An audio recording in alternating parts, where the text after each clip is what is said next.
Good evening friends, आप सबों का हमारे चैनल लेके ट्यूटोरियल्स में स्वागत है। आज जो टॉपिक हम लोग स्टडी करने जा रहे हैं वह VAC से संबंधित है।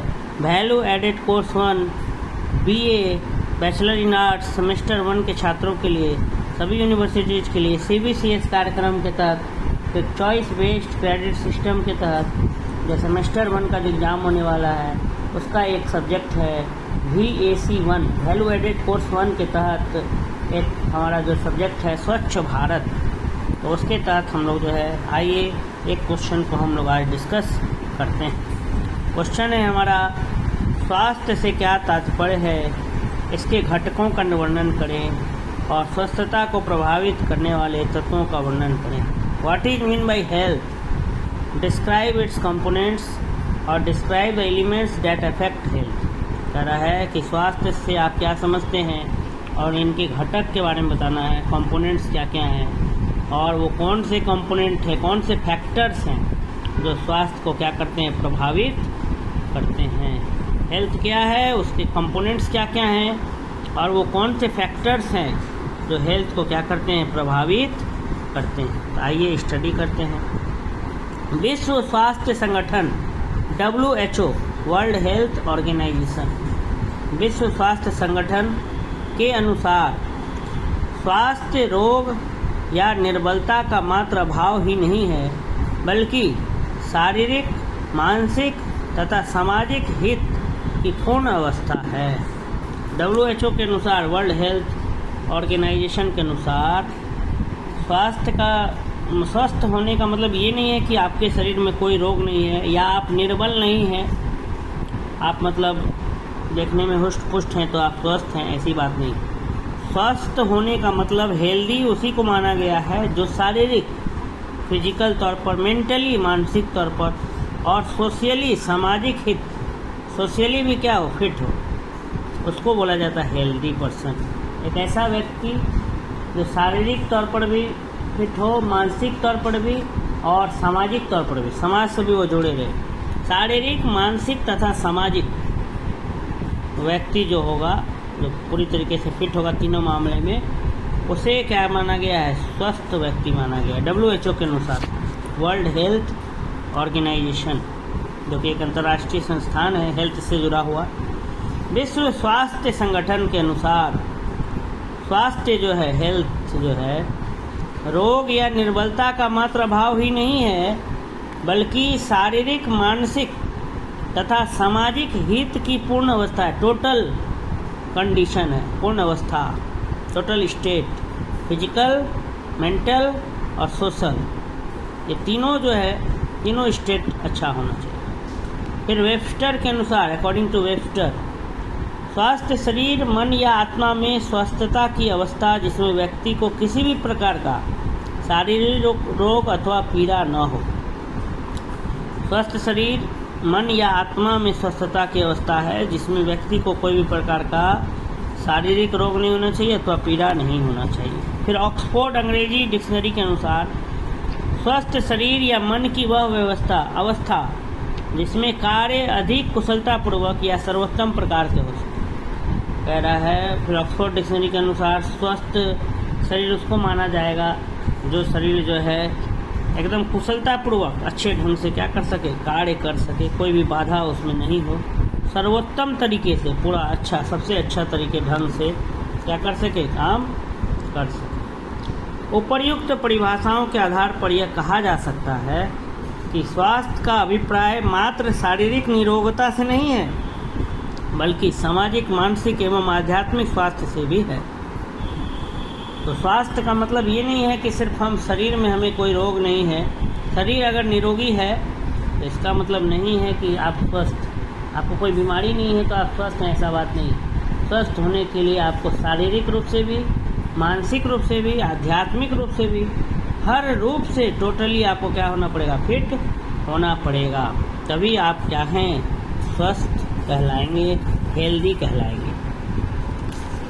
ठीक है। किसी भी कार्य को सुचारू रूप से कुशलतापूर्वक करने के लिए व्यक्ति का स्वस्थ रहना अत्यंत आवश्यक है। कह रहा है कि किसी भी कार्य को, कोई भी काम है और उसको अगर सुचारू रूप से कुशलतापूर्वक करने के लिए, किसी भी कार्य को सुचारू रूप से कुशलतापूर्वक करने के लिए, सुचारू रूप से एकदम अच्छे तरीके से कुशलतापूर्वक करने के लिए व्यक्ति का स्वस्थ रहना अत्यंत आवश्यक है। अगर हम स्वस्थ नहीं रहेंगे तो कोई भी काम को सुचारू रूप से नहीं कर पाएंगे। एक प्रसन्न चित्त, निरोग एवं स्वस्थ व्यक्ति ही किसी भी कार्य को कुशलतापूर्वक संपन्न करने की क्षमता रखता है। पता है कि एक खुशहाल व्यक्ति, प्रसन्न चित्त, जो हमेशा खुश रहे, निरोग रहे और स्वस्थ व्यक्ति रहे, तो वो किसी भी कार्य को क्या करता है, कुशलतापूर्वक संपन्न कर सकता है और उसको अच्छे तरीके से समाप्त करने की क्या रखता है, क्षमता रखता है। अतः जीवन की गुणवत्ता को समुन्नत करने के लिए संपूर्ण अवस्था जिसमें कार्य कुशलता, शारीरिक स्फूर्ति, मानसिक संतोष तथा सुख चैन पर विशेष बल देने की आवश्यकता है। तो इसीलिए अगर हमको लाइफ का क्वालिटी को अगर अच्छा करना है, बढ़िया बनाना है, कि जीवन की गुणवत्ता को अगर सुधारना है, तो उसके लिए हमें कार्य कुशलता, शरीर में हम कोई भी काम को अगर अच्छे ढंग से कर पा रहे हैं कुशल रूप से, फिर हमारा शरीर फिट रहना चाहिए, शारीरिक स्फूर्ति, शरीर में जोश रहना चाहिए, ताकत रहना चाहिए, एनर्जी रहना चाहिए, मानसिक संतोष, मेंटली हम एकदम क्या रहें, काम रहें, एकदम संतोष में हमारे अंदर सेटिस्फैक्शन रहे, हम मेंटली पूरी तरीके से क्या रहें, सेटिस्फाइड रहें, तथा सुख चैन पर, और हम सुखी पूर्वक रहें, चैन से रहें, तो हम क्या कहलाएंगे, स्वस्थ कहलाएंगे और ये अच्छा होगा देश की प्रगति के लिए। स्वास्थ्य मानव का जन्म सिद्ध अधिकार है। अगर हेल्थ की बात करें तो इंसान का क्या है, वो एकदम बाय बर्थ क्या है, वो राइट बाय बर्थ। स्वास्थ्य जो है वो मानव का क्या है, जन्म सिद्ध अधिकार है, परंतु वह इसे तभी प्राप्त कर सकता है जब वह प्रकृति के नियमों को पालन करने में क्या हो, समर्थ कर रहा है। स्वास्थ्य जो है वो तो इंसान का क्या है, एकदम जन्म सिद्ध अधिकार है, परंतु वह इसे तभी प्राप्त कर सकता है जब वह प्रकृति के नेचर के नियम को क्या करे, पालन करे। प्रकृति ने जो नियम बनाया है, अगर हम उस पर चलेंगे तो हम हमेशा क्या रहेंगे, स्वस्थ रहेंगे। ये प्राकृतिक नियम स्वच्छ एवं ताज़ी हवा में सांस लेना, सूर्य का प्रकाश, ताप, प्रकृति भ्रमण, संतुलित एवं पौष्टिक भोजन, नियमित व्यायाम एवं कसरत करना, योग, तनाव रहित जीवन यापन करना, गाढ़ी निद्रा, स्वच्छ एवं स्वस्थ आदतें एवं शारीरिक स्वच्छता से संबंधित। अगर प्राकृतिक नियम का पालन करने का मतलब क्या है, नेचर का नियम, तो नेचर का नियम पालन करने से यहाँ अभिप्राय ये है कि सबसे पहला पॉइंट लिखा है कि स्वच्छ एवं ताज़ी हवा, फ्रेश एयर लेना होगा, क्लीन एयर में हमें क्या लेना होगा, सांस लेना होगा, पहला चीज़। दूसरा, सूर्य का प्रकाश हमारे शरीर को लगना चाहिए, सनलाइट, ताप, हीट भी हमको मिलना चाहिए। प्रकृति भ्रमण, नेचर में हम टहलें भी, सुबह सुबह वॉकिंग करना चाहिए हमें, प्रकृति भ्रमण।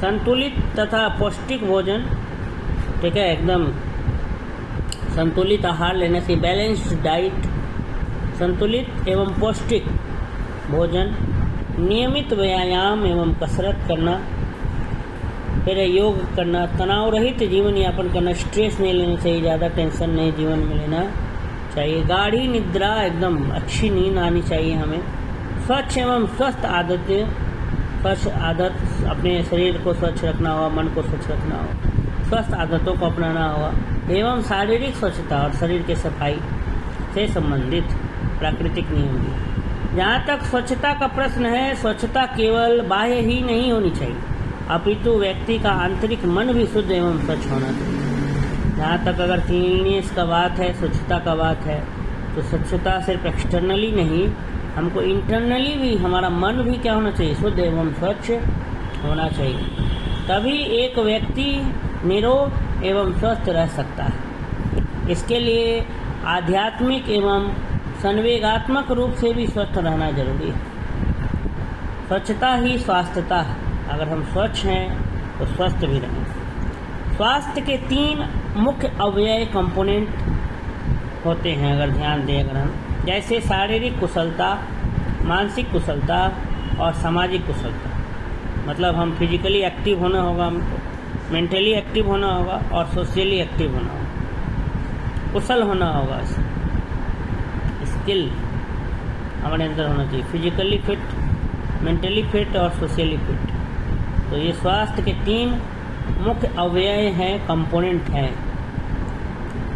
ठीक है, ये तीनों ही अवयव आपस में घनिष्ठ रूप से संबंधित है। ये तीनों ठीक है, ये तीनों आपस में घनिष्ठ रूप से एकदम जुड़े हुए हैं, संबंधित हैं, रिलेटेड हैं। ठीक है, तीनों के बारे में कहता है, तीनों जो है आपस में रिलेटेड हैं। परंतु विश्व स्वास्थ्य संगठन ने आध्यात्मिक कुशलता का जिक्र नहीं किया है। आध्यात्मिक कुशलता वर्तमान समय में अत्यंत ही आवश्यक है। आजकल हम लोग को स्पिरिचुअली भी फिट होना जरूरी, आध्यात्मिक।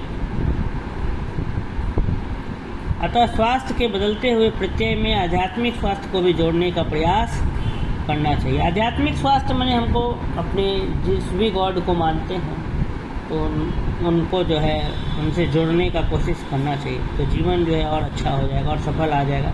हमारे अंदर सेल्फ कॉन्फिडेंस, कामनेस, फिर इच्छा शक्ति दृढ़ होगी, आत्मविश्वास बढ़ेगा और ऊपर वाले का तो आशीर्वाद मिलेगा ही मिलेगा।